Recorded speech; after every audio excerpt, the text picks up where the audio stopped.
Shalom semua. Shalom. Selamat tahun baru 2022. Kita bersyukur kita masih ada di tempat ini. Kita mau di awal tahun ini kita mau datang kepada Tuhan terlebih dahulu sebelum mulai menjalankan tahun ini. Amin. Kita mau bawa hati kita kepada Dia. Kita mau masuk ke dalam hadirat-Nya. Kita mau datang memuji menyembah Dia. Dan semoga di tahun yang baru ini kita juga akan semakin diberkati Tuhan, semakin dekat dengan Tuhan, ditambahkan rezeki dan kesehatan, dan semua yang baik yang Tuhan limpahkan buat kehidupan kita semua. Amin.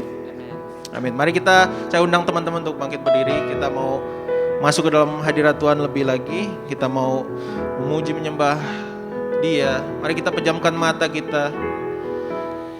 Kita hanya fokuskan hati kita kepada Dia untuk masuk ke dalam hadirat-Nya lebih lagi.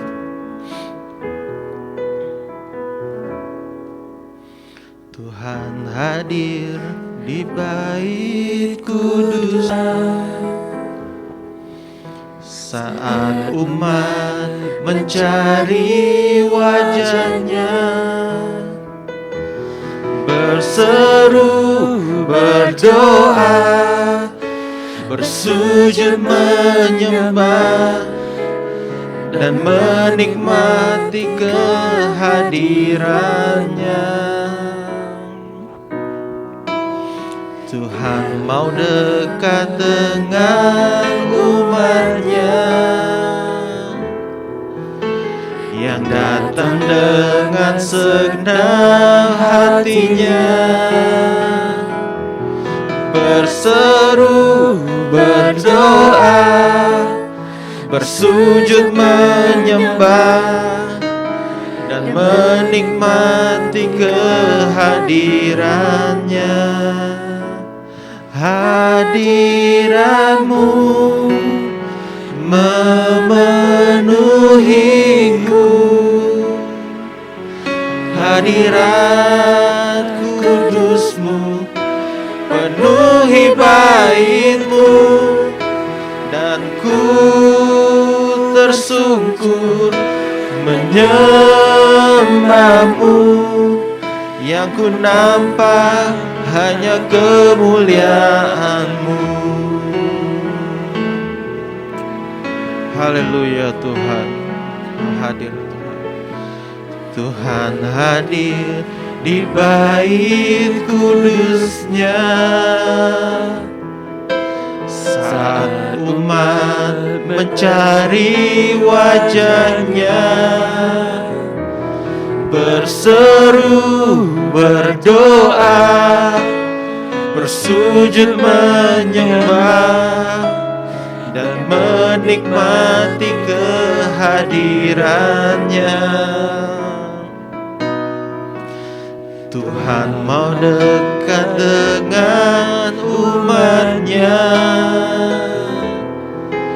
yang datang dengan segenap hatinya,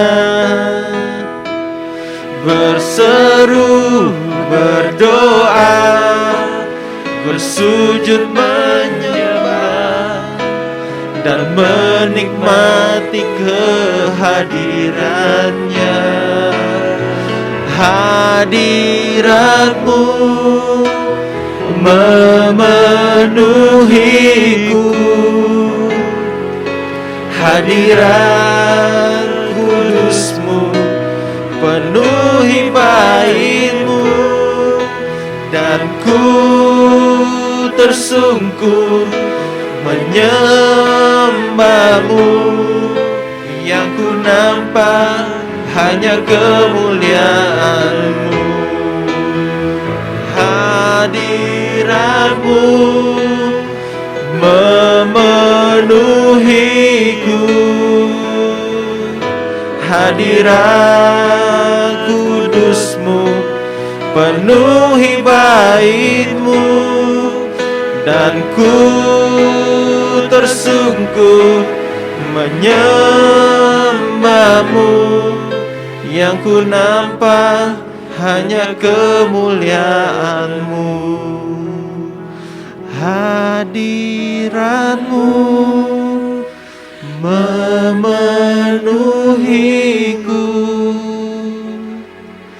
hadirat kudusmu penuhi baitmu, dan ku tersungkur menyembahmu, yang ku nampak hanya kemuliaanmu.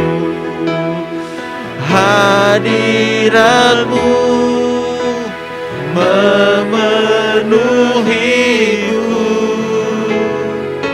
hadirat kudusmu penuhi baitmu, dan ku tersungkur menyembahmu, yang ku nampak hanya kemuliaanmu, dan ku tersungkur menyembahmu, yang ku nampak hanya kemuliaanmu,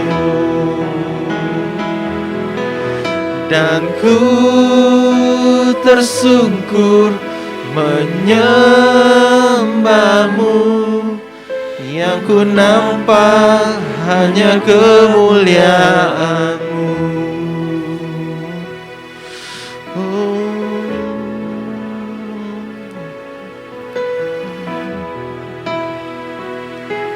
Haleluya, sungguh indah Engkau Tuhan.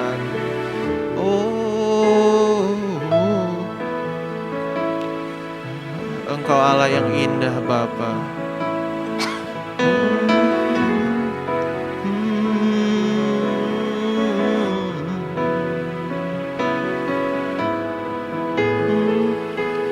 Aku dapat pergi menjauhi rohmu yang suci, Kau sahabat,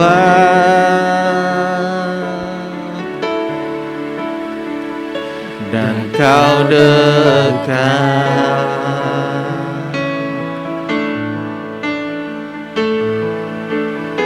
Bahkan seluruh pengabdianku tak bisa membalas kesetiaanmu, sungguh mulia dan berharga. Sungguh besar pengorbananmu bagiku, terlalu dalam untuk dimengerti. Sungguh besar,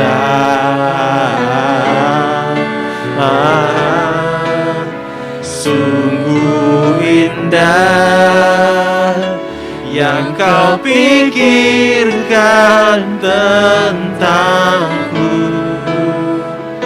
tak terselami bagiku. Sungguh indah, sungguh indah Engkau Tuhan. Kemanakah aku dapat pergi menjauhi rohmu yang suci, Kau sahabat,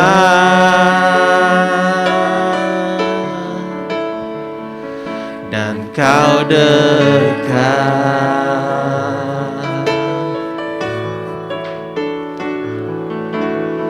Bahkan seluruh pengabdianku tak bisa membalas kesetiaanmu, sungguh mulia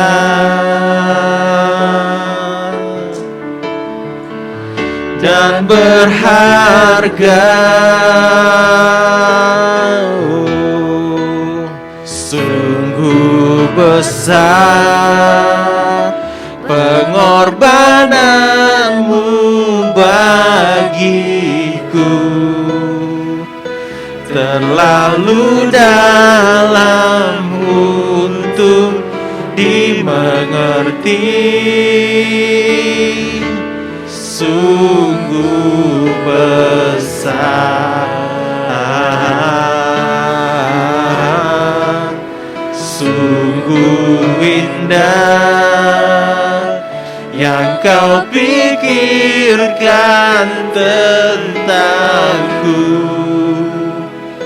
tak terselami bagiku. Sungguh indah,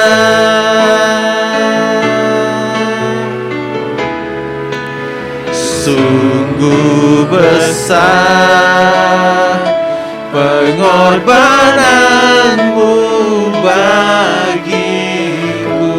Benar Bapa, terlalu dalam untuk dimengerti. Sungguh besar Tuhan, sungguh besar,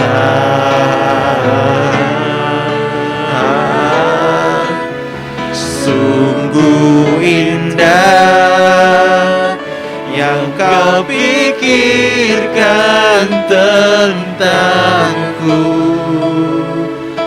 tak terselami bagiku. Sungguh indah. Amin. Terima kasih Tuhan. Engkau Allah kami yang setia Tuhan. Sekalipun kami berjalan di dalam lembah yang kelam, tangan-Mu selalu menuntun kami Bapa. Engkau selalu ada di depan kami, bersama-sama dengan kami, di dalam kami Tuhan. Kami mau naikkan pujian ini Tuhan kepada Engkau Tuhan. Sekalipun ku berjalan dalam lembah gelap, namun tangan-Mu selalu menopang hidupku.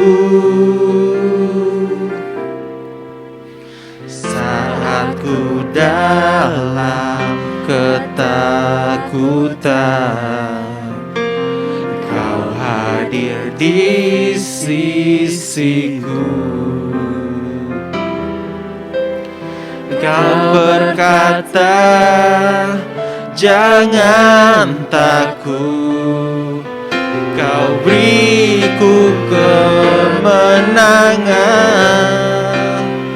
Kaulah Tuhan yang berjanji, tak sekalipun Kau ingkari. Kesetiaan-Mu sungguh terbukti di sepanjang hidupku. Untuk selamanya ku kan setia melayani, mengasihi-Mu. Tiada Tuhan seperti-Mu. Kau Allahku yang setia.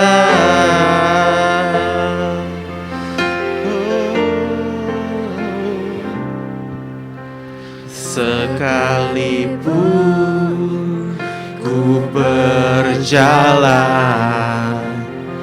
dalam lembah gelap, tangan-Mu selalu menopang hidupku.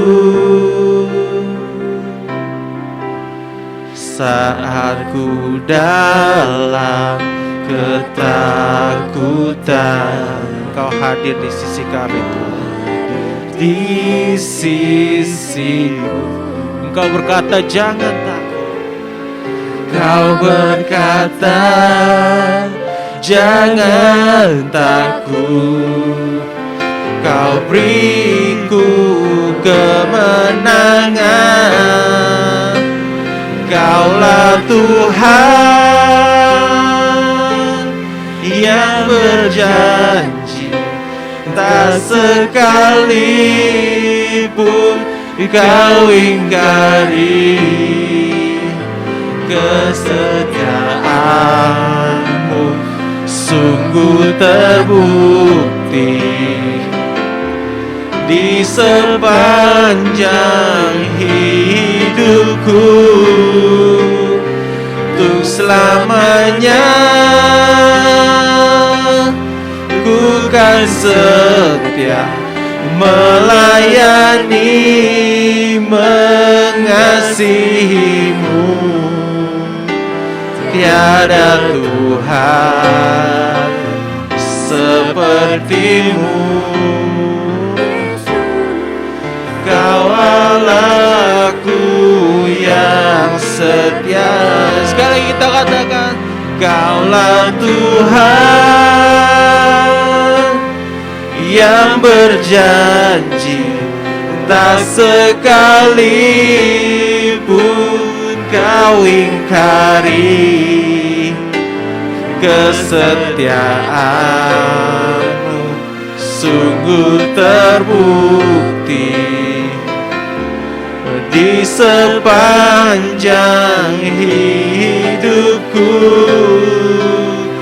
Untuk selamanya ku kan setia melayani, mengasihi-Mu.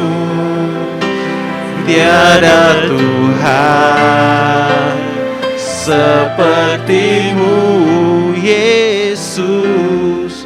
Kau Allahku yang setia.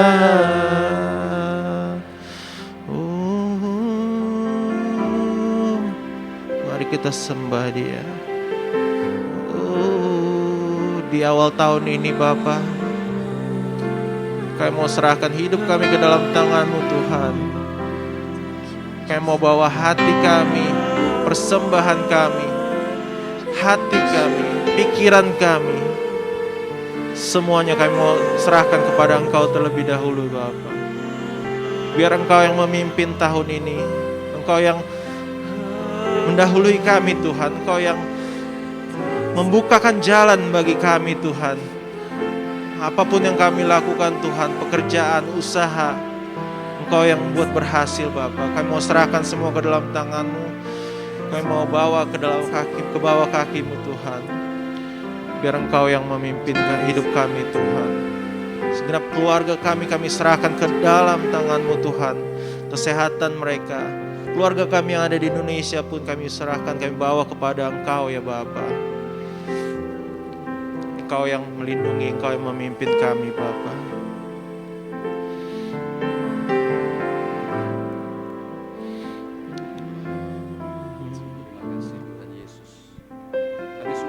Sekali lagi untuk penyertaan-Mu sepanjang tahun lalu, kesempatan yang Tuhan berikan bagi kami untuk beribadah dan menyembah Tuhan.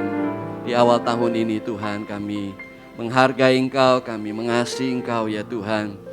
Kami dedikasikan setiap pujian penyembahan kami menjadi persembahan yang harum dan berkenan kepada Tuhan. Demikian juga saat nanti kami dalam perjamuan kudus, Tuhan membawa kami semakin erat lagi dengan Engkau Tuhan. Kau berkati dan renungan firman Tuhan hari ini biarlah boleh menjadi rema dalam kehidupan kami. Terpuji nama-Mu Tuhan, di dalam nama Tuhan Yesus kami berdoa. Amin, amin, amin. Tuhan berkati, silakan duduk saudara. Selamat pagi, selamat berbakti dalam rumah Tuhan. Welcome all of you, and untuk selamat beribadah di rumah Tuhan pada pagi ini. We would like to welcome, selamat datang Bapak Ibu yang mungkin pertama kali. Someone, your friends, okay, family, alright. Alright, selamat pagi, selamat beribadah dalam rumah Tuhan dan mengucapkan selamat tahun baru buat saudara yang hari ini bersama-sama dengan kita. Hope that you will have a wonderful year this year, supaya tahun ini tahun yang diberkati oleh Tuhan. Dan saya berdoa supaya tahun ini saudara mengalami tahun yang penuh dengan berkat daripada Tuhan, tahun di mana iman dan pengharapan dan hidup Anda semakin bertambah-tambah, dan biarlah mengalami kemenangan demi kemenangan apapun tantangan kesulitan yang akan saudara dan kita lalui sepanjang tahun ini. Baik saudara, hari ini kelihatannya agak berbeda, biasanya ada seal, hari ini sealnya hilang. Jadi saya tetap pakai masker untuk itu. Alright, saudara, kita akan bersama-sama merenungkan firman Tuhan. Nanti setelah renungan firman Tuhan kita akan ambil perjamuan kudus. Bagi saudara yang tadi masuk ingin ambil perjamuan kudus di depan meja asyir, saudara bisa ambil. Nanti kita akan bersama-sama mengambil perjamuan kudus ini. Baik saudara, kita akan bersama-sama merenungkan firman Tuhan. Tema daripada gereja kita tahun ini adalah destiny. Jadi tujuan, destinasi yang akan kita capai sepanjang tahun ini, dan saya percaya ini akan menjadi sesuatu yang Tuhan berbicara dalam kehidupan kita dalam menghadapi hari-hari yang penuh dengan tantangan ini. Saya akan mulai dengan khotbah yang pertama, starting with God, mulai dengan Tuhan. Nah, hampir selama 2 tahun terakhir ini kita melihat perubahan yang sangat besar dalam kehidupan manusia, yang merubah hampir semua bagian kehidupan manusia, baik dari sekolah, kerja, bahkan pelayanan, demikian juga kebaktian yang merubah seluruh dalam kehidupan manusia. Sebagian akan nanti kembali ke normal, tetapi sebagian lagi akan berubah untuk hampir selamanya. Ada hal-hal yang akan hilang dari kehidupan manusia, ada hal-hal yang baru yang akan datang dalam kehidupan manusia. Kita hidup dalam keadaan yang tanda kutip banyak yang harus kita lakukan dalam keadaan yang terpaksa oleh karena perubahan-perubahan yang ada. Nah, kehidupan di dunia ini selalu dipenuhi dengan perubahan. Lives always come with changes. Namun ada satu hal yang tidak berubah, yaitu Tuhan kita. Life will change, bukan saja circumstances will change, keadaan situasi berubah seperti yang terjadi dengan pandemik ini, demikian juga dengan hidup kita. Kita dari tahun ke tahun kita bertambah umur, berarti kita tambah tua. Dan salah satu tanda saya menyadari bahwa saya sudah tambah tua, oleh karena di ulang tahun saya, anak-anak saya memberikan kado buat saya. Selama ini nggak pernah dapat kado, berarti papanya sudah tambah tua. Itu salah satunya saudara, jadi mungkin rambutnya sudah berubah jadi lebih banyak putihnya dan segalanya. Demikian juga dengan relationship juga mengalami perubahan. Mungkin teman berubah, mungkin juga saudara yang sudah menikah, mungkin terjadi perubahan dalam relationship itu. Nah, kehidupan di dunia ini selalu berubah. Namun satu yang tidak berubah adalah bahwa Tuhan kita tidak pernah berubah, karena firman Tuhan berkata Yesus Kristus tetap sama kemarin, hari ini, dan sampai selama-lamanya. Dan oleh karena Tuhan kita tidak berubah dan tidak terpengaruh oleh situasi keadaan yang ada di dunia ini, kita bisa tetap bersandar dan percaya kepada Tuhan apapun yang terjadi ini. We can still trust God because He never changed. He is always the same yesterday, today, and forever. So we can trust Him always in any circumstances, wherever changes might come in our life. Jadi apapun tantangan kesulitan dalam hidup ini, Yesus tidak pernah berubah. Nah, ada satu lagi yang tidak berubah dalam hidup ini, apapun yang terjadi, yaitu destiny kita. Nah, saya berbicara mengenai destiny adalah tujuan panggilan Allah dalam hidup kita. Setiap orang di dunia ini, setiap orang yang percaya kepada Tuhan Yesus Kristus, ada destiny yang Tuhan tentukan. Nah, saudara, salah satu ayat firman Tuhan yang ada di dalam kitab Efesus pasal yang pertama, dikatakan demikian, saya bacakan untuk Anda mulai ayat yang ke-11 sampai ayat yang ke-12. Rasul Paulus berkata demikian, "Aku katakan di dalam Kristus, karena di dalam Dialah kami mendapat bagian yang dijanjikan, kami yang dari semula ditentukan untuk menerima bagian itu. Sesuai dengan maksud Allah yang di dalam segala sesuatu bekerja menurut keputusan kehendaknya, supaya kami yang sebelumnya telah menaruh harapan pada Kristus boleh menjadi puji-pujian bagi kemuliaan namanya." Saya bacakan terjemahan Inggris, salah satu terjemahan bahasa Inggris katakan demikian. "Through our union with Christ, we too have been claimed by God as His own inheritance. Before we were even born, He gave us our destiny that we will fulfill the plan of God, who always accomplishes every purpose and plan in His heart." Sebelum kita dilahirkan, kita telah diberikan destiny. Ada panggilan Allah, tujuan Tuhan bagi kita di dunia ini, dan Alkitab berkata terjemahan Inggris, that God always accomplish every purpose and plan in His heart for you and for me. Itu berarti ada destiny yang dalam hidup kita yang Tuhan tentukan, yang tidak berubah, yang tidak akan berubah oleh situasi keadaan yang ada dalam hidup ini. Nah, ayat firman Tuhan yang sudah saudara familiar dalam kitab Yeremia 29 ayat 11. Kalau saudara tidak keberatan, saudara baca bersama dengan saya di dalam Yeremia 29 ayat 11. 2, 3. "Sebab aku ini mengetahui rancangan-rancangan apa yang ada padaku mengenai kamu. Demikianlah firman Tuhan, yaitu rancangan damai sejahtera dan bukan rancangan kecelakaan, untuk memberikan kepadamu hari depan yang penuh harapan." Tuhan berkata kepada umatnya, kepada bangsa Israel, ketika itu bangsa Israel berada di pembuangan. Mereka dikalahkan oleh bangsa Babel, orang Israel ditawan dibawa ke Babelonia. Mereka tidak punya negara lagi, mereka tidak punya kemerdekaan lagi, hidup mereka di bawah kekuasaan orang lain di negeri bangsa lain. Dan kemudian Nabi Tuhan datang berkata kepada mereka, di tengah-tengah kegelapan hidup mereka, di tengah-tengah perubahan yang besar dalam hidup mereka, di tengah-tengah dalam kekalahan hidup mereka, Nabi Tuhan berkata, lewat Nabi ini Tuhan berkata kepada umatnya, "Aku punya rancangan. Aku tahu rancanganku, dan rancanganku adalah rancangan damai sejahtera kepadamu, masa depan yang penuh harapan." Circumstances might change, life will change, but God's destiny, His calling for His people, His plan never change.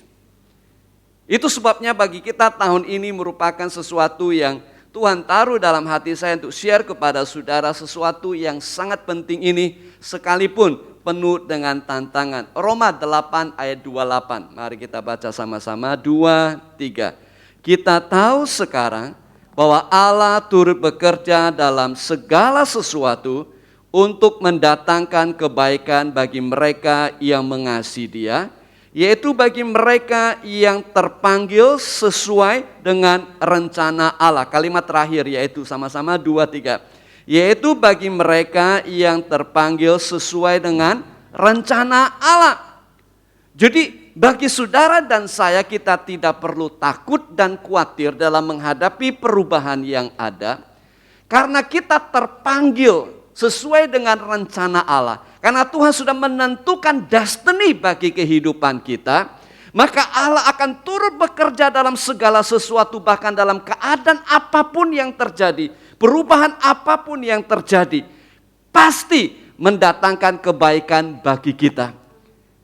Bukan hanya secara jasmani, tetapi kebaikan dalam arti kita pasti akan mencapai destiny yang Tuhan tentukan bagi kita. Yang percaya katakan amin. Nah, panggilan Tuhan yang menentukan destiny kita. Jadi saudara dan saya punya destiny oleh karena panggilan Tuhan.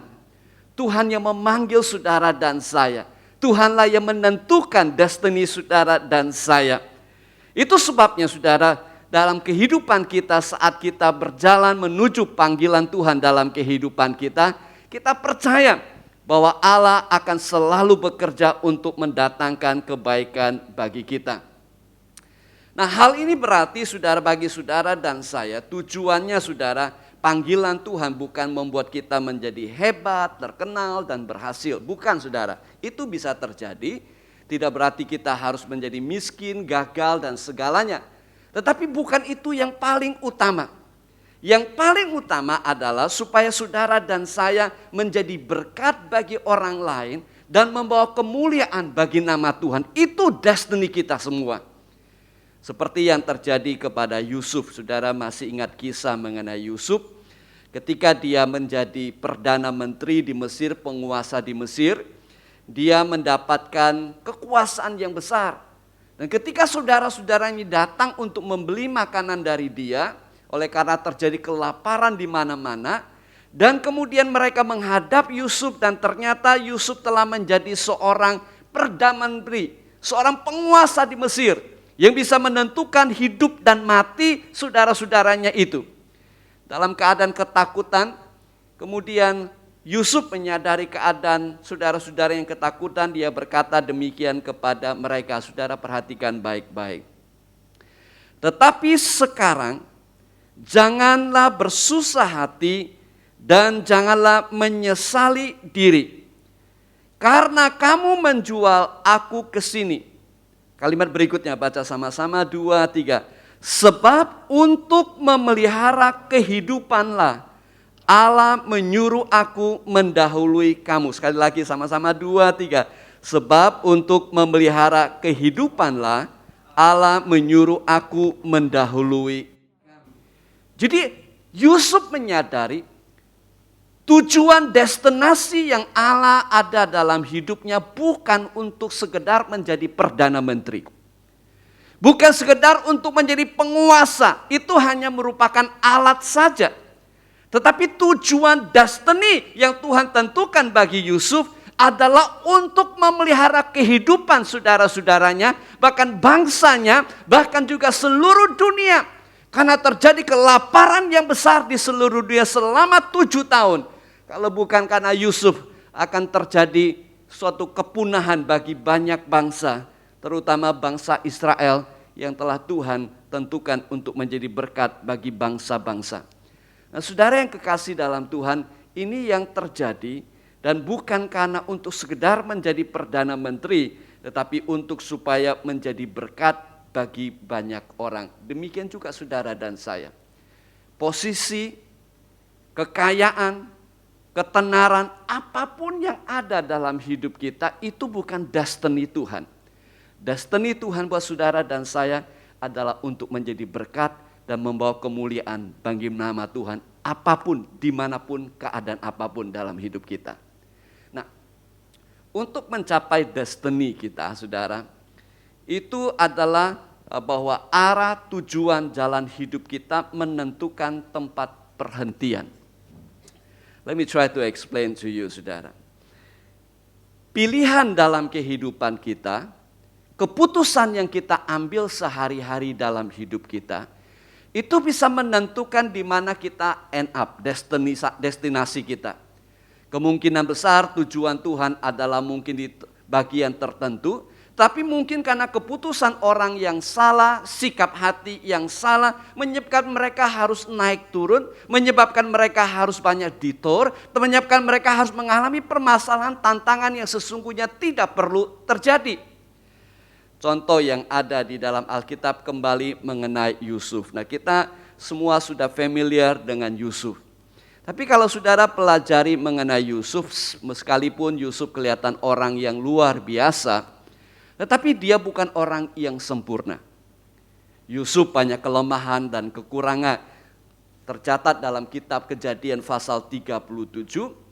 Kalau saudara perhatikan catatan Alkitab berkata demikian, bahwa pada waktu Yusuf berumur 17 tahun, Alkitab kemudian menambahkan satu kalimat berkata, jadi masih muda. Selanjutnya kita akan membaca kisah kekanak-kanakan daripada Yusuf. Selanjutnya kita akan membaca akan perbuatan dan sikap Yusuf yang kekanak-kanakan. Yang sebagai akibatnya dia harus mengalami begitu banyak masalah dan tantangan yang sesungguhnya bukan bagian daripada yang semestinya dia lalui dan dia alami. Kalau saudara masih ingat waktu dia masih muda seperti itu, Alkitab berkata bahwa dia sangat dikasih oleh bapaknya daripada saudara yang lain.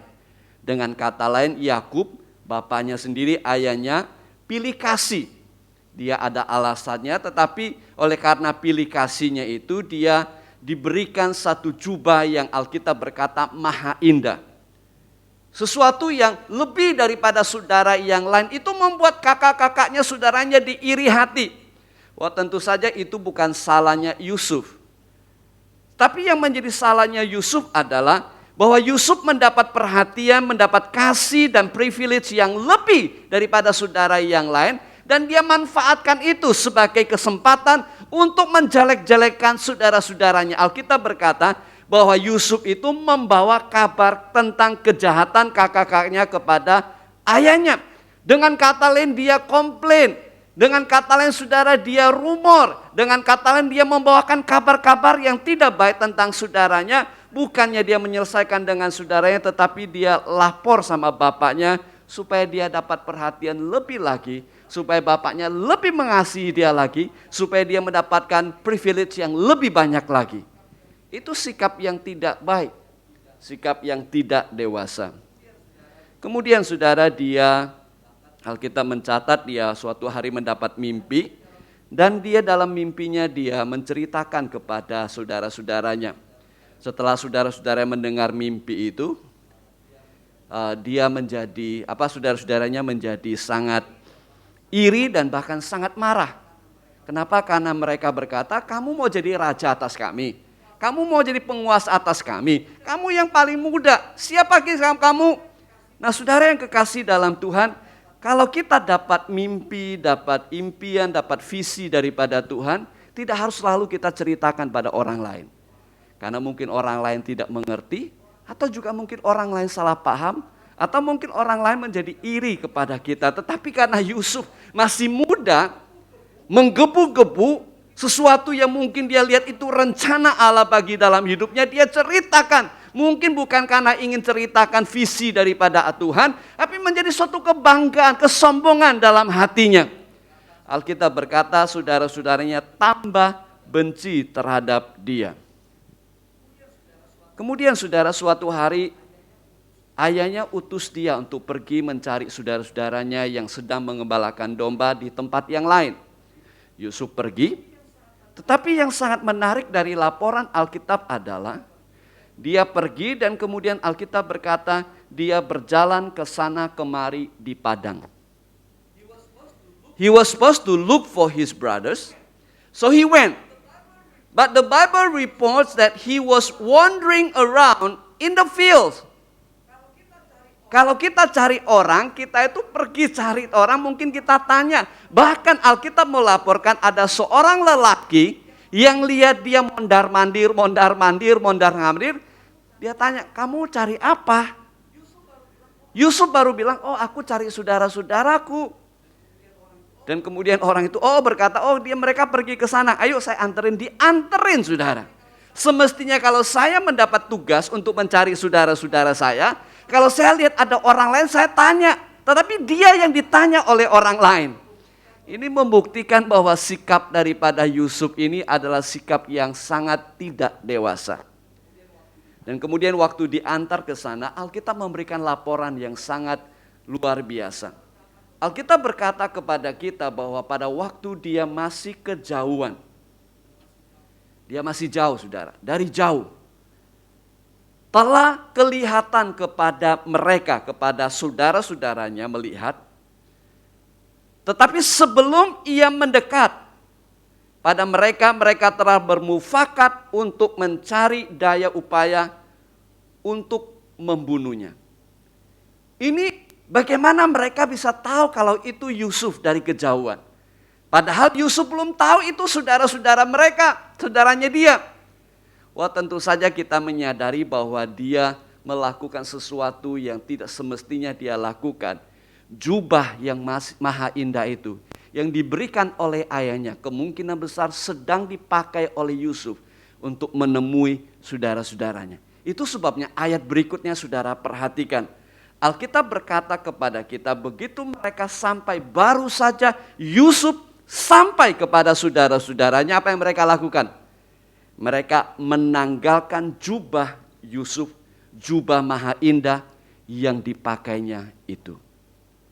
Jadi kalau ada sesuatu yang membuat orang jadi iri hati, yang membuat seseorang jadi marah, yang membuat orang menjadi benci sama kita, seperlunya kita tidak perlu melakukan kalau itu bukan sesuatu yang penting dalam hidup kita. Apalagi cuma sekedar baju, apalagi cuma sekedar pakaian, apalagi cuma sekedar mungkin model, apalagi cuma sekedar mungkin jewelry mungkin, apalagi sekedar mungkin posting di Instagram atau apapun yang membuat orang jadi benci, jadi iri, ya kita hilangkan saja. Tetapi bagi Yusuf,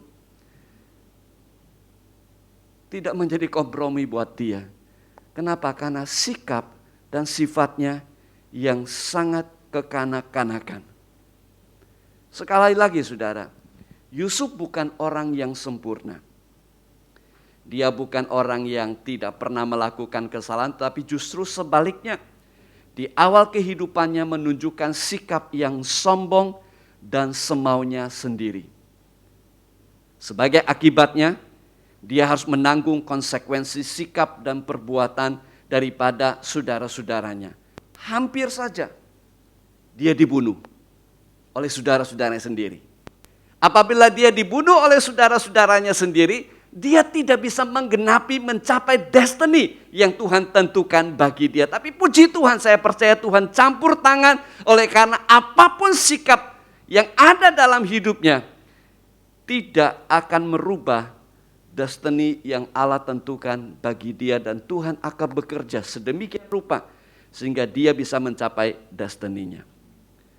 Nah, kesombongannya menyebabkan iri dan benci timbul dari diri saudara-saudaranya sendiri, sehingga Yusuf hampir saja gagal mencapai destinasinya. Mereka hendak membunuh Yusuf, namun akhirnya Yusuf dijual sebagai seorang budak. Di Mesir, Yusuf tadinya sebagai anak kesayangan ayahnya sekarang harus menjadi budak di rumah Potifar, dan akibat tuduhan palsu, saudara masih ingat istri Potifar menuduh palsu bahwa Yusuf mau memperkosa dia. Akhirnya dia dilempar ke dalam penjara, dan di penjara saudara Yusuf itu juga mengalami perlakuan yang tidak baik karena dia dilupakan oleh orang atau pembantu raja yang membuat roti itu. Namun demikian, karena panggilan Tuhan dalam kehidupannya, sekalipun harus mengalami pergumulan dan masalah, dia akhirnya bisa mencapai destinasinya seperti yang tadi saya sampaikan. Nah, kalau kita lihat diri kita sendiri, kalau kita melihat sedikit ke belakang dalam hidup kita menyadari seringkali kita juga seperti Yusuf. Ada kalanya semestinya karakter dan sifat Kristus yang ada dalam hidup kita terpancar kehidupan sehari-hari, tetapi terjadi sebaliknya. Kita kadang-kadang mungkin sombong, kadang-kadang mungkin kita melakukan hal yang semena-mena, mungkin kita berkata-kata yang tidak baik. Kita lakukan itu terjadi dalam hidup kita, tetapi kita mengucap syukur pada Tuhan. Di tahun 2022 ini, sekalipun 2 tahun pandemik sudah berlalu ini, kita masih ada di sini dan kita masih sedang berjalan menuju destinasi yang Tuhan tentukan bagi kita. Amin, saudara. Kenapa? Karena sekalipun dalam kegagalan, kelemahan, kekurangan kita, Tuhan menerima kita apa adanya karena kita adalah orang yang terpanggil. Maka Tuhan akan melakukan segala sesuatu, turut bekerja dalam segala sesuatu untuk mendatangkan kebaikan. Supaya apa, saudara? Supaya rencana panggilan Tuhan dalam hidup saudara digenapi dan nama Tuhan dipermuliakan. Amin, saudara. Itu sebabnya ada ayat firman Tuhan yang berkata demikian. Jika kita tidak setia, Dia Tuhan tetap setia. Karena Dia tidak bisa menyangkal dirinya. Karena Dia mengasihi kita. Karena Dia peduli dengan panggilannya dalam hidup kita. Itu sebabnya apapun yang telah terjadi tahun yang lalu, apapun kegagalan, kelemahan yang terjadi tahun lalu, bahkan sekali dosa sekalipun tahun lalu dan sebelumnya, yang mendatangkan konsekuensi dalam hidup kita, pilihan kita yang salah. Tapi kita percaya bahwa Allah kita setia dan rencananya dalam hidup kita pasti tergenapi. Yang terakhir, saudara, sikap hati kita menentukan arah jalan kehidupan kita. Sikap hati saudara dan saya menentukan arah tujuan hidup Anda. The attitudes of your heart will determine your directions. See, our direction is the calling of God will determine our destiny. Our directions, the decision that we make daily will determine our destinations. Whether we have to do a detour, whether we have to stop somewhere, whether we have to go through struggles, they will depend on our directions. And the directions, those directions are the decisions that we make. And we want to make the right decisions so we can have a right directions to reach our destiny. Dan itu ditentukan dengan sikap hati dalam kehidupan kita. Kunci keberhasilan daripada Yusuf bukan karena dia orang hebat. Dia mengakuinya sendiri di depan Firaun ketika diminta untuk menafsirkan mimpi Firaun. Demikian juga keberhasilan Yusuf bukan karena kebetulan juga. Dia berkata pada saudaranya, Tuhan yang mengutus aku ke sini sesungguhnya. Demikian juga keberhasilan daripada Yusuf bukan karena status kehidupannya. He was a slave, he was a prisoner, he was a criminal, at least in the justice system of the Egypt. So he did not have a status, he didn't have a talent that was supposed to make him success, and he didn't have anything basically in his life. Karena dalam kesempatan di mana semestinya dia dikeluarkan dari penjara, dia dilupakan oleh orang-orang yang telah dibantu oleh dia. Nah, Kejadian pasalnya yang ke-39 memberitahukan kepada kita mengapa Yusuf berhasil. Alkitab berkata demikian, tetapi Tuhan menyertai Yusuf. Sehingga ia menjadi seorang yang selalu berhasil dalam pekerjaannya. Mengapa dia berhasil dalam pekerjaannya? Karena penyertaan Tuhan. Maka tinggallah ia di rumah tuannya orang Mesir itu setelah dilihat oleh tuannya. Katakan sama-sama dilihat oleh tuannya. 2, 3. Dilihat oleh tuannya. Bahwa Yusuf disertai Tuhan. Dan bahwa Tuhan membuat berhasil segala sesuatu yang dikerjakannya. Maka Yusuf mendapat kasih tuannya. Dan ia boleh melayani dia. Kepada Yusuf diberikannya kuasa atas rumahnya. Dan segala miliknya diserahkannya pada kekuasaan Yusuf. Kalau saudara perhatikan ayat ini. Yusuf itu berhasil karena Tuhan menyertai dia. Dan ini bukan sekedar teori. Ini bukan sekedar filosofi. Ini bukan sekedar klaim iman, saudara. Tapi Alkitab berkata Potifar melihat. Katakan sama-sama, Potifar apa saudara? Melihat. Potifar apa saudara? Melihat kalau Tuhan menyertai Yusuf. Tidak berarti Yusuf jalan kemudian ada bayang-bayang Yesus itu datang mendekati, bukan saudara. Tetapi yang dia lihat adalah karena pekerjaannya selalu berhasil, bahkan mungkin yang paling sulit pun, bahkan yang mustahil sekalipun dipercayakan kepada dia berhasil. Saudara, saya percaya bahwa penyertaan Tuhanlah yang membuat dia berhasil, demikian juga saudara dan saya. Bahwa dalam keadaan situasi apapun, status apapun dalam hidup kita, kita bisa berhasil mencapai destiny yang Tuhan tentukan kepada kita. Kuncinya adalah penyertaan Tuhan dan bukan hanya sekedar teori. Tapi saya berbicara mengenai manifestasi dari penyertaan Tuhan dalam hidup kita. Di ayat yang ke-23 dari pasal 39 Kejadian. Mari kita baca sama-sama ayat ini. 2, 3. Dan kepala penjara tidak mencampuri segala yang dipercayakannya kepada Yusuf, karena Tuhan menyertai dia dan apa yang dikerjakannya dibuat Tuhan berhasil.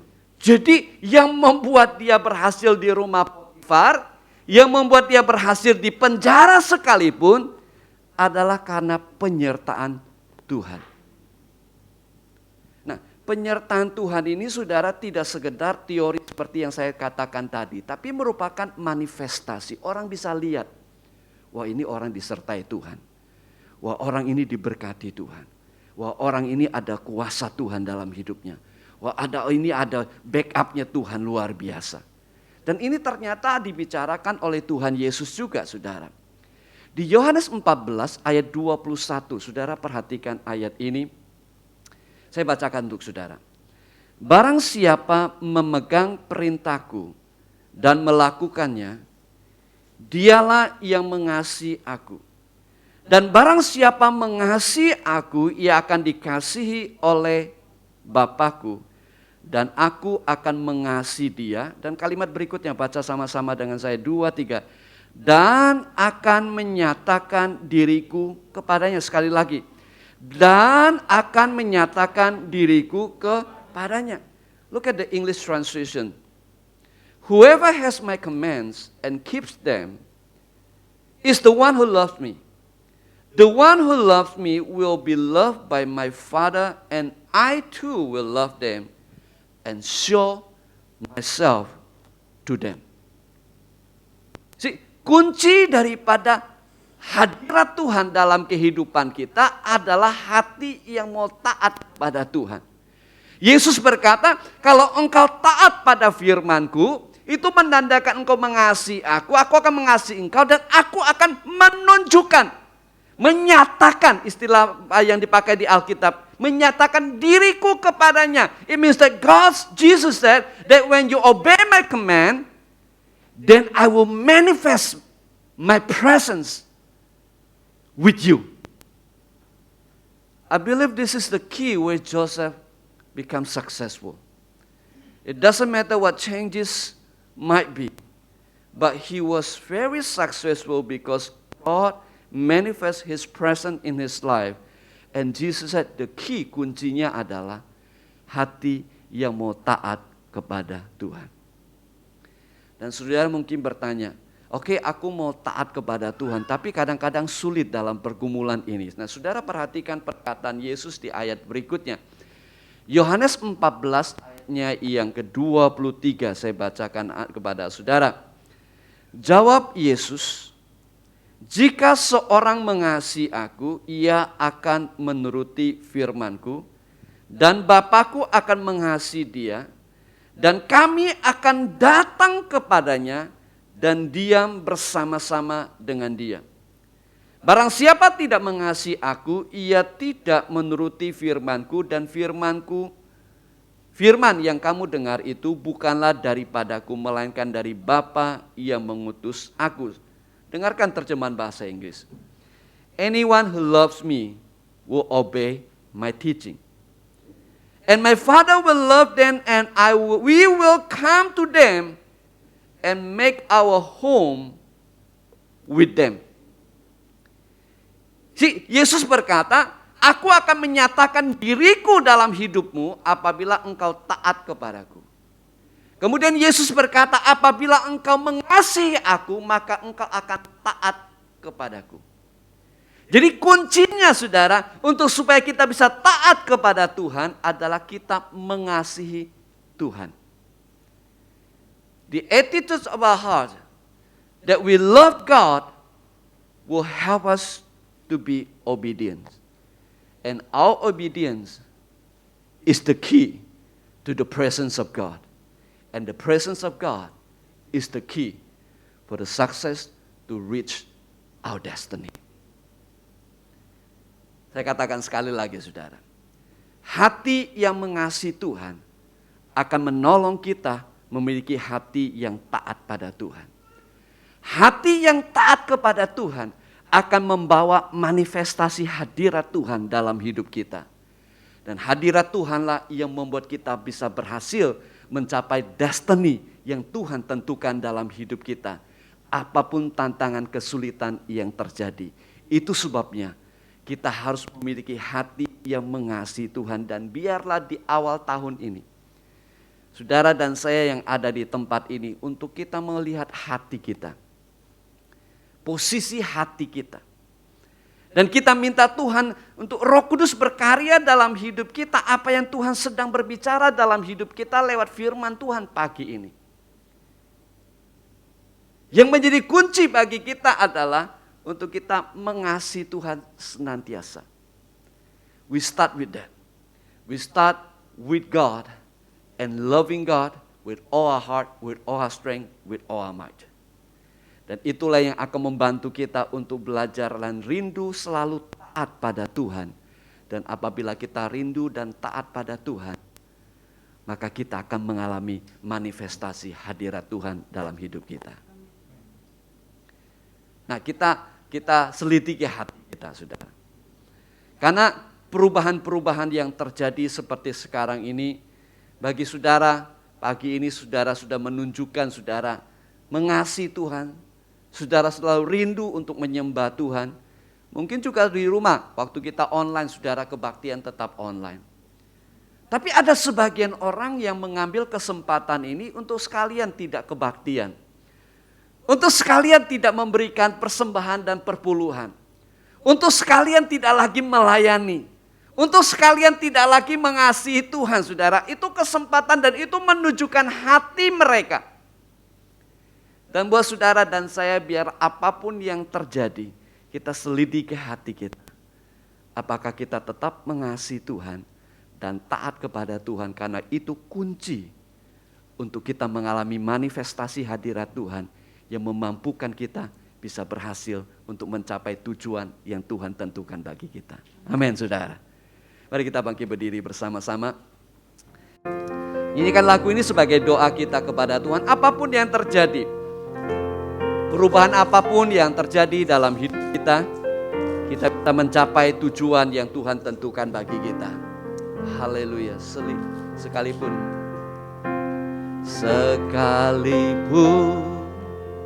ku berjalan dalam lembah gelap, tanganmu selalu menopang hidupku saat ku dalam ketakutan. Kau hadir di sisiku. Yes, Lord. Kau berkata, jangan takut, kau beri kemenangan. Sekali lagi katakan, sekalipun. Sekalipun ku berjalan dalam lembah gelap, namun tanganmu selalu menopang hidupku. Saat ku dalam ketakutan, Kau hadir di sisiku. Amen. Kau berkata, jangan takut, Kau beri kemenangan. Kaulah Tuhan yang berjanji, tak sekalipun Kau ingkari kesetiaan-Mu sungguh terbukti di sepanjang hidupku. Untuk selamanya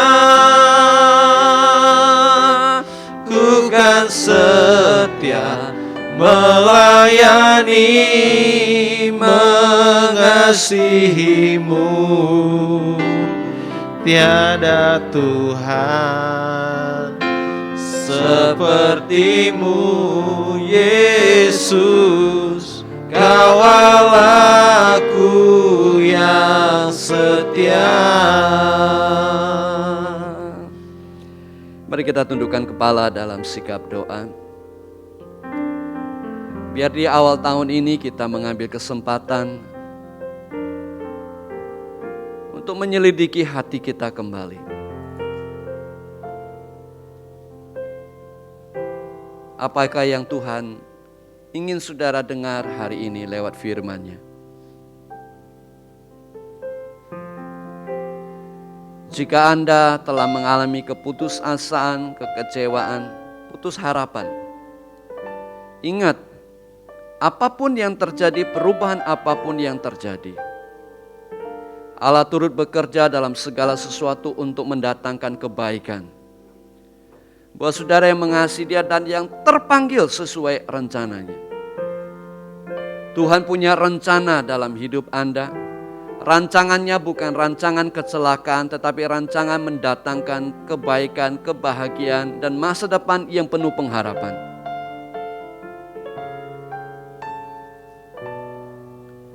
Itu sebabnya buang ketakutan Anda, buang kekhawatiran Anda. Dan Tuhan berkata, jangan takut. Karena aku turut bekerja dalam segala sesuatu untuk mendatangkan kebaikan dalam hidupmu. Betul, keputusan yang telah saudara ambil, sikap hati Anda yang salah telah menyebabkan konsekuensi yang sesungguhnya tidak perlu Anda alami. Tapi apabila hari ini saudara kembali kepada Tuhan berkata, Tuhan, aku mau taat pada firman-Mu. Tuhan, aku mengasihi Engkau. Dan aku mau memulai tahun yang baru ini bersama dengan Engkau Tuhan. Aku mau mengasihi-Mu dengan segenap hati. Apapun yang terjadi, kami mau tetap setia. Kami mau tetap melayani Tuhan. Kami mau tetap menjadi berkat. Sebab Engkau Allah kami yang setia. 2000 tahun yang lalu Engkau menunjukkan buktinya. Mengutus Yesus untuk datang ke dalam dunia. Bahkan mati di atas kayu salib. Firman-Mu berkata bahwa Engkau datang sekalipun kami manusia yang berdosa. Engkau menunjukkan kasih-Mu kepada kami. Hari ini saudara, pada waktu kita ambil perjamuan kudus, mari kita siapkan roti kita di tangan kanan kita di hadapan Tuhan. Alkitab mencatat demikian. Kemudian ia mengambil sebuah cawan, mengucap syukur, lalu berkata, ambillah ini dan bagikanlah di antara kamu. Lalu ia mengambil roti, mengucap syukur, memecah-mecahkannya dan berkata dan memberikannya kepada mereka. Katanya, inilah tubuhku yang diserahkan bagi kamu. Perbuatlah ini menjadi peringatan akan aku. Tuhan, kami mengucap syukur untuk roti ini. Tubuh Yesus yang telah dipecah-pecahkan bagi kami. Kami diingatkan apa yang telah Tuhan Yesus lakukan di atas kayu salib 2000 tahun yang lalu. Karena Engkau mengasihi kami, karena Engkau punya rencana yang indah dalam setiap kehidupan kami. Kami mengucap syukur Tuhan untuk kasih-Mu yang begitu besar dalam hidup kami. Berkati roti ini, tubuh Yesus yang telah dipecah-pecahkan bagi kami. Kami mengambil bagian ini dengan ucapan syukur dalam hati kami. Di dalam nama Tuhan Yesus, mari kita makan bersama-sama dengan ucapan syukur dalam hati kita.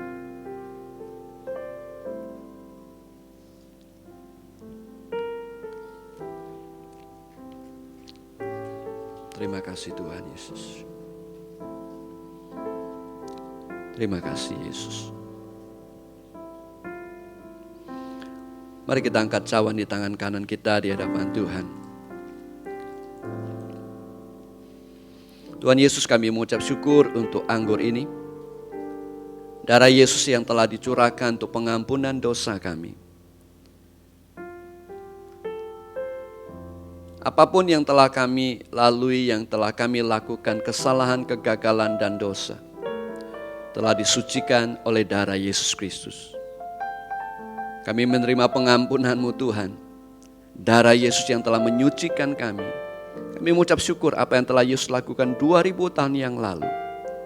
Terima kasih untuk pengampunan-Mu. Terima kasih untuk penyucian-Mu. Terima kasih Tuhan, Kau pulihkan hubungan kami dengan Engkau. Terima kasih Yesus, untuk darah Yesus yang telah dicurahkan bagi kami. Terpuji nama-Mu Tuhan. Mari kita minum bersama-sama dengan ucapan syukur dalam hati kita. Haleluya. Terima kasih Tuhan. Masing-masing mengucap syukur pada Tuhan. Haleluya. Terima kasih Yesus. Oh Rabba Shantara. Haleluya. Kaulah Tuhan yang berjanji tak sekali Kau ingkari kesetiaan-Mu. terbukti. Terima kasih Tuhan. Di sepanjang hidupku Untuk selamanya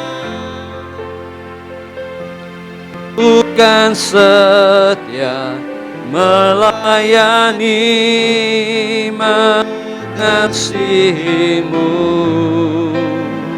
tiada Tuhan seperti-Mu Yesus, Nyawaku yang setia.